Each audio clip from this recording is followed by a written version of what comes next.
संविधान की प्रस्तावना, प्रस्तावना को अपने उद्देशिका भी बोलते हैं। संविधान की प्रस्तावना को क्या बोलते हैं? उद्देशिका भी बोलते हैं।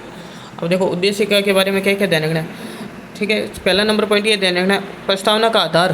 प्रस्तावना का आधार किसको माना जाता है? उद्देश्य प्रस्ताव को माना जाता है, ठीक है। प्रस्तावना का आधार क्या है? उद्देश्य प्रस्ताव है। भारतीय संविधान की उद्देशिका, इसी उद्देशिका को बोलते हैं प्रस्तावना।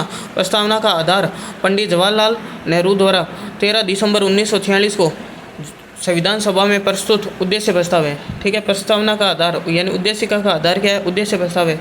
जवाहरलाल नेहरू ने रखा था, ये संविधान सभा में प्रस्तुत किया था। अब ये प्रस्तावना है क्या चीज़? उद्देशिका है क्या? ये सबसे ज़्यादा महत्वपूर्ण है।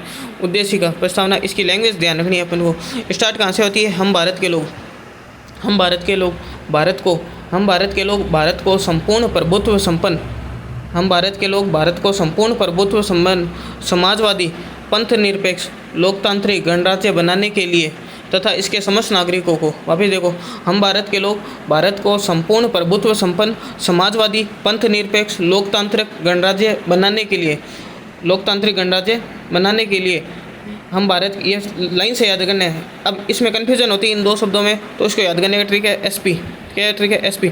एस मतलब होता है समाजवाद, पी मतलब होता है पंथ निरपेक्ष, तो एसपी साथ में आते हैं, एसपी ध्यान रखना, क्योंकि ये पहला और आखिरी तो ध्यान होता है। हम भारत के लोग भारत को संपूर्ण प्रभुत्व संपन्न, समाजवाद, पंथ निरपेक्ष, लोकतांत्रिक गणराज्य बनाने के लिए तथा इसके नागरिकों को, तथा इसके समस्त नागरिकों को सामाजिक आर्थिक राजनीतिक न्याय, सामाजिक आर्थिक राजनीतिक न्याय, विचार अभिव्यक्ति विश्वास धर्म और उपासना की स्वतंत्रता।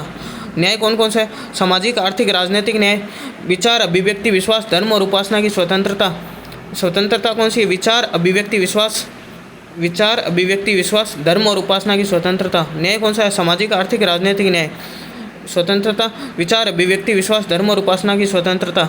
प्रतिष्ठा और अवसर की समता, प्रतिष्ठा और अवसर की समता, समता या समानता, प्रतिष्ठा और अवसर की समता प्राप्त करने के लिए, प्रतिष्ठा और अवसर की समता प्राप्त करने के लिए, प्राप्त करने के लिए तथा उन सब में व्यक्ति की गरिमा और राष्ट्र की एकता अखंडता, उन सब में व्यक्ति तथा उन सब में व्यक्ति की गरिमा और राष्ट्र की एकता और अखंडता सुनिश्चित करने वाली बंधुता को बढ़ाने के लिए, बंधुता को बढ़ाने के लिए दृढ़ संकल्प होकर अपनी इस संविधान सभा में, अपनी इस संविधान सभा में आज दिनांक 26 नवंबर 1949 ईस्वी, आज दिनांक 26 नवंबर 1949 ईस्वी, अब ये तारीख याद करनी है, मिति मार्गशीर्ष शुल्क सप्तमी संवत 2006 विक्रमी, मिति मार्ग शुल्क सप्तमी संवत 2006 विक्रमी को एतत् द्वारा इस संविधान को अंगीकृत अधिनियमित आत्मार्पित करते हैं। एतत् द्वारा इस संविधान को अंगीकृत अधिनियमित और आत्मार्पित करते हैं।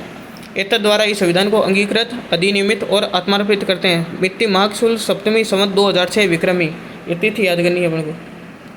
आगे उद्देशिका की अवधारणा अमेरिका के संविधान से तथा उद्देशिका की भाषा को ऑस्ट्रेलिया के संविधान से लिया गया है। अवधारणा कहाँ से ली गई? ऐसे अवधारणा ऐसे अमेरिका, और भाषा कहाँ से ली गई? भाषा से आ रहा है, देखो से ऑस्ट्रेलिया में भी से आ रहा है, ऑस्ट्रेलिया से। अवधारणा अमेरिका के संविधान से तथा भाषा कहाँ से ली गई है? ऑस्ट्रेलिया के संविधान से ली गई है। उद्देश्य प्रस्तावना की अवधारणा कहाँ से ली गई है? अमेरिका के संविधान से तथा भाषा कहाँ से ली गई है? ऑस्ट्रेलिया के संविधान से ली गई है। ये अपन को ध्यान रखना प्रस्तावना के बारे में। अब इसके बाद अब 3 ये केस है, ये अपन को याद रखना है, इनसे भी प्रश्न आता है। क्या प्रस्तावना यानी उद्देशिका संविधान का भाग है? क्या इसमें संशोधन किया जा सकता है? तो देखो बेरूबारीवाद और गोलकनाथवाद, बेरूबारीवाद 1960, गोलकनाथवाद 1967। बेरूबारीवाद और गोलकनाथवाद के अनुसार भाग नहीं है। उच्चतम न्यायालय में उद्देशिका को संविधान का भाग नहीं माना। बेरूबारीवाद और गोलकनाथवाद के अनुसार प्रस्तावना है ना, उद्देशिका संविधान का भाग नहीं है। लेकिन केशवानंद भारतीवाद के अनुसार संविधान का भाग है। केशवानंद भारतीवाद में उच्चतम न्यायालय ने उद्देशिका को संविधान के एक भाग के रूप में स्वीकार किया और यह भी स्पष्ट किया कि इसमें अनुच्छेद 368 के तहत संशोधन किया जा सकता है।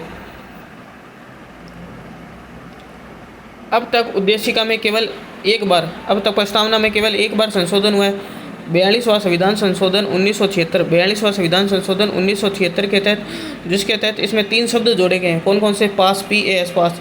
पंथ निरपेक्ष, ए मतलब अखंडता, एस मतलब समाजवाद। पंथ निरपेक्ष, अखंडता, समाजवाद ये शब्द जोड़ेंगे। एक बार प्रस्तावना में उद्देशिका में अभी तक संविधान संशोधन हुआ है, 42वां संविधान संशोधन 1976, 3 शब्द जोड़े गए हैं, पंथ निरपेक्ष, अखंडता और समाजवाद। और ये दोनों, ये तीनों केस याद रखने, बेरूबारीवाद और गोलकनाथवाद के अनुसार भाग नहीं है, और केशवानंद भारती के अनुसार भाग है। ठीक है, केशव है ना, केशव हाँ कर देते हैं, ऐसे याद करो, केशव हाँ कर देते हैं, केशवानंद भारती के अनुसार भाग है, और बेरूबारीवाद और गोलकनाथवाद के अनुसार भाग नहीं है।